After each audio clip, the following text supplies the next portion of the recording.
బాబా వాళ్ళు అంటే వాళ్ళు అవతారకారం ఎక్కువగా దుని వేస్తూ చేశారు వాళ్ళిద్దరిది. అమ్మ అమ్మ ఎక్కువగా ఆ పంచభూతాల్లో ఇసుక నీటిని ఎంచుకున్నారు. అంటే ఒక్కసారి స్వామిని అడుగుదాము. అమ్మని చూసుకున్న సుబ్బారెడ్డి స్వామి గారు ఆయన అడుగుదాం మనం. ఇప్పుడు మీరు ఎట్లా వచ్చారు అంటే ఆయన అంటే ఆ విషయం అడుగుదాం.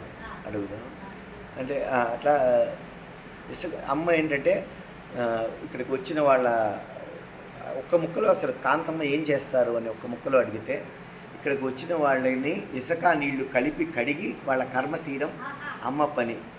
గుడికి వచ్చారు అంటే వాళ్ళ కర్మ పోతుంది అనేది. ఇప్పుడు అంటే అమ్మ ఆ టైంలో ఏం చేసామంటే ఇసుక నీళ్లు కలిపి కడిగేవాళ్ళు, అదొక ప్రాసెస్ జరిగేది. స్త్రీలు ఎవరన్నా వచ్చేటప్పుడు అమ్మ కోసం వచ్చేటప్పుడు రెండో చీర తీసుకొని వచ్చేవాళ్ళు, ఎందుకంటే వేసుకున్న చీర చింపేసేవాళ్ళు. అది కూడా కర్మ తీసే పద్ధతి అన్నమాట. చీరని చెప్పారు. చిన్నపిల్లల్ని ఇసుకలో వేసి కొంతమందిని ఇసుక వేసి ముంచి ఇట్లా తీసేవాళ్ళు ఇసుక నీళ్ళల్లో. అది కూడా ఇక్కడ అమ్మ దగ్గర చిన్నపిల్లలు అట్లా ముంచేవాడు. కొంతమంది మా పాపను అడిగితే ఇవ్వలేదు, చిన్నపిల్లని ఆమె అట్లా ముంచుతుంది అని అడిగితే వాళ్ళ పిల్లల్ని ఇవ్వని వాళ్ళు ఇప్పుడు అయ్యో మా బాబాయ్ని అడిగిన నేను ఇవ్వలేదు, అట్లా ముంచితే ఎట్లా అంటే కొంతమందికి అట్లా రోగాలు నయం, అట్లా ముంచి రోగాలు నయం కూడా చేశారు. అమ్మ లేదు. ఇంకా చెప్పాలంటే స్వామి అమ్మ దగ్గరికి వచ్చిన పాపను తీసుకొచ్చి, ఈ అమ్మాయి డాక్టర్ అవుతుందా అని అడిగాను. డాక్టర్ అవుతుందంటే అవుతుందిరా అన్నారంట. స్వామి తమ పరీక్షలాగా ఇంకొన్ని రోజులకి ఆ పిల్లనే తీసుకొచ్చి, అమ్మాయి అయితే ఏమవుతుంది మా పెద్ద అయితే, చెప్పాను కదా అప్పుడు డాక్టర్ అవుతుంది నేను స్వామి. అది స్వామి కూడా అంటే అప్పుడు తర్వాత ఇప్పుడు అమ్మాయి డాక్టర్ అయినాడు. అమ్మది 27 ఆరాధనలు 98 వరకు. మేము ఒక 2 సంవత్సరాల తర్వాత వచ్చాము గరుగుమడి. ఇంకా ఏంటంటే అమ్మ లేదు. ఇంకా చెప్పాలంటే అమ్మ ఇట్లా చేయి పట్టుకొని నడిచేవారు. ఒకరింటికి పోయి ఇంట్లో ఉయ్యాల కట్టాలి అన్నారు. వాళ్ళకి సంతానం తెలిసింది. అట్లా అట్లా వాళ్ళ సంతానం ప్రాప్తి కలిగింది. ఇంకోరింటికి పోయి పచ్చడి దే అన్నారు. ఆమె ఒక పచ్చడి దాచిపెట్టుకొని తెచ్చింది.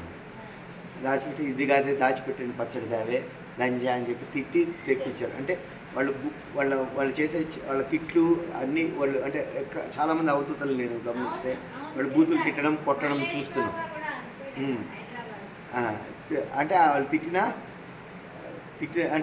కర్మ పోతుంది అనే పాయింట్కి నేను అట్లా అమ్మకి అంటే ఇక్కడ 2 అమ్మ సర్వజ్ఞురాలు, లోపల దాచిపెట్టిన పచ్చడి దావే అని అంటే ఒక పచ్చడి దాచిపెట్టిన దాన్ని కూడా తెప్పించారు. సో సర్వజ్ఞురాలు ప్లస్ వాళ్ళు తిరితే కర్మ పోతుంది. ఇంకొక లీలలో ఏంటంటే ఒక అతను అసలు అమ్మ గొలగముడిలో తిరిగారు కదా, వెంకటేశ్వర స్వామికి ఏంటి సంబంధం, వెంకటేశ్వర స్వామికి ఏం సంబంధం అని స్వామిని అడిగారు. స్వామిలో నన్ను అడగడు ఎందుకు, ఇక్కడ అమ్మ ఉంది కదా ఆమెనే అడుగు అని అన్నారు. ఆయన అమ్మ దగ్గరికి వచ్చి అమ్మ అని నిల్చున్నారు. ఇంకా పూర్తిగా చెప్పకముందే ఏమన్నారంటే, తాతయ్యను కనింది నేనే, సాంబయ్యను కూడా కనింది నేనే అన్నారు. శివుడిని సైతం అంటే నేను అందరికన్నా పెద్ద దేవతను అని అమ్మ చెప్పారు. అమ్మ దగ్గర పని చేయడం చాలా కష్టం అన్నమాట.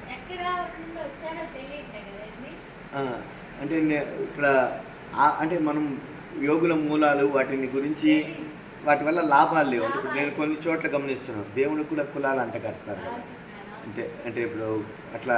సో అది అంటే ఇది మనకి ఇదే మంచిది అన్నమాట. ఇక్కడ సుబ్బారెడ్డి స్వామి గారు అమ్మ దగ్గర అంటే పని చేయడం చాలా కష్టం. అంటే స్వామిని అమ్మ భలే పని చేయించేవాళ్ళు అని అందరు చెప్తారన్నమాట. స్వామి మంచి లేత వయసులో వచ్చారు. 29 ఉన్నారు లోపల ఉన్నారు. 29 ఆ ఏజ్లో వచ్చారు. ఉన్నారు, వస్తారు లోపల. ఇప్పుడే బయట పాపం ఈరోజంతా బాగా బయట తిరిగి వస్తారు. ఇప్పుడు 10 నిమిషాలు వస్తారు. అంటే లేత వయసులో అప్పుడు ఏంటంటే అమ్మ దగ్గర అంటే గంటలు ఇప్పుడు నేను బాగాలేదని వచ్చాను అనుకోండి, పక్కనున్న ఈ స్వామి చేత ఎవరి శిష్యుల చేత గంటలు గంటలు ఇసుక నీళ్లు తెప్పించేవాళ్ళు అనమాట. ఏట్లో ఇసుక నీళ్లు తెప్పించి అట్లా కడిగితే వాళ్ళ కర్మ నైనట్టు. అట్లా అంటే స్వామి చేత ఇసుక నీళ్లు తెప్పించేవాళ్ళు అనమాట. అమ్మ కావాలని స్వామినితో తమాషాలాగా నువ్వు చేయలేనని చెప్పరా అంటుంది. స్వామి కడప నుంచి వచ్చారనమాట, రెడ్డి గారు. నేను కడప రెడ్డిని, నేనెందుకు చేయలేనని స్వామి తెచ్చేవారు. అంటే కోటి సుబ్బారెడ్డి గారు అంటే నేను కడప రెడ్డిని అని తమాషాగా ఓటమి ఒప్పుకునేవాడు కాదు, అమ్మకి ఎంతైనా చేసేవాడు. ఒకసారి బావిలో నీళ్ళన్నీ ఛేదిచ్చారు అని కూడా విన్నాను అనమాట. నేను అంత చిన్నపిల్లడి చేత ఏందమ్మా అట్లా చేయిస్తున్నావు అని.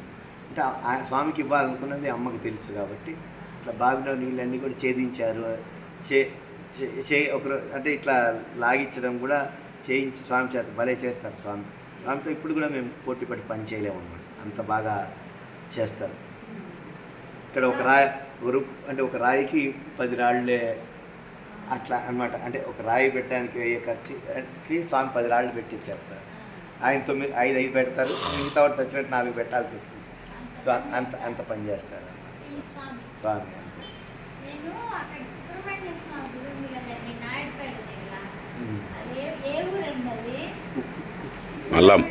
మల్లాం అక్కడ ఒక ఆయన ఉన్నారు, ఆయన దగ్గర చాలా ఇసుక బస్తాలు ఉన్నాయి. ఈ మా అమ్మ ఇచ్చింది, అవి రైస్ మిల్లులో పెట్టుకున్నారు. నేను విన్నాను. స్వామికి ఇచ్చిన కూడా కొన్ని మల్లాంలో చంద్రశేఖర్ రెడ్డి గారు ఆయన పేరు, పెద్ద ఆయన. అది మాకు తెలియదు. మేము ఒకసారి ఆయన ఇంటికి భజనకి వెళ్దాం. ఆయన వస్తుంటారు బాగా, ఇప్పుడు కూడా ఈ వయసులో కూడా వస్తుంటారు. మొన్న కూడా వస్తారు.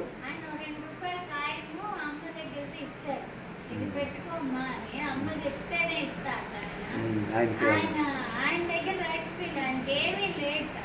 అమ్మ వెళ్ళి వాళ్ళ ఇంట్లో ఉండిదా ఇసుక నీళ్లు పోస్తూ ఉండేట. బస్తాలు రైస్ మిల్లులో ఉన్నాయి. చాలా ఆయన చెప్తే నేను కొంచెం రికార్డ్ చేయడానికి ట్రై చేశాను. అట్లా ఇక్కడికి వస్తారు.